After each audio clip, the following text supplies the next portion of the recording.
touching story about Dad. When I was a little girl, I remember that when my dad was repairing something, every time he asked me to hold the hammer, just so we would have a time for a conversation with each other.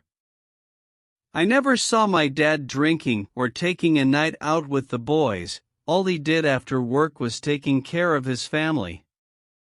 I grew up and left home for college, and since then, my dad had been calling me every Sunday morning, no matter what. And when several years later I bought a house, my dad was painting it by himself for 3 days in the 80-degree summer heat. All he asked was to hold his paintbrush and talk to him. But I was too busy in those days. I did not find any time for a conversation with my dad.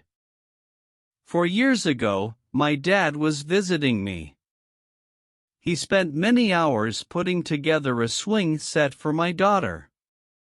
He asked to bring him a cup of tea and have a talk with him, but I had to prepare for a trip that weekend, so I did not have time for any long conversations that day.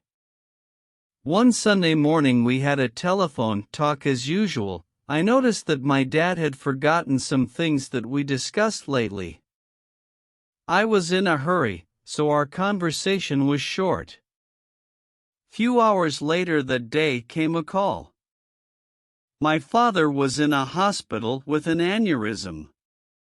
Immediately I bought ticket for a flight, and on my way I was thinking about all missed occasions to have a talk with my dad.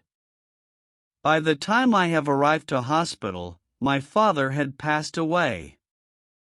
Now it was he who did not have time for a conversation with me. I realized how little I knew about my dad, his deepest thoughts and dreams.